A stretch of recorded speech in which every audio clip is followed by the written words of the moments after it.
ಮಚ್ಚ shoe clean ಮಾಡ್ಕೊಂಡು ಆಯ್ತಾ?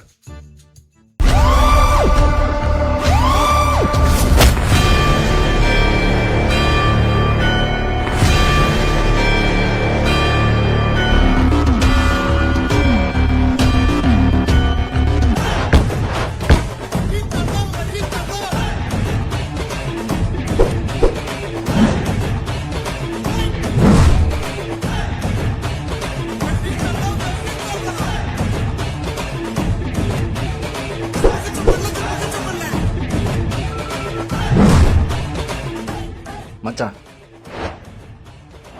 ಬಲೆನ್ ಹೊಸ್ತಕ್ಕೆ ಎಷ್ಟಿದೆಯೋ? ಅರೌಂಡ್ 10 ಆಗುತ್ತೆ. ಲಕ್ಷನ? ಮೂನಪ್ಪ ಲಕ್ಷ. ಸೆಕೆಂಡ್ ಹ್ಯಾಂಡ್ಗೆ ಎಷ್ಟಿದೆ? ಒಂದು 5-6 ಲಕ್ಷ ಆಗುತ್ತೆ. ಅಷ್ಟ ಕಮ್ಮಿ ಇಲ್ವಾ? ಅದಕ್ಕಿಂತ ಕಮ್ಮಿಗೆ ಏನು ಬರುತ್ತಲ್ಲಿ? ಅಲ್ಲ, ಒಂದು 50,000 1 ಲಕ್ಷಕ್ಕೆ. ಬಲೇನದು ಟೈರ್ ಬರುತ್ತೆ. ಸರಿ ಬಾಯ್.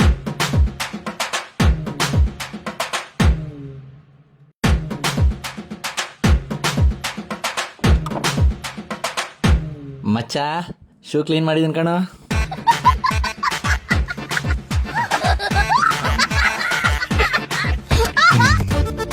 ಓ ಧೂಳು.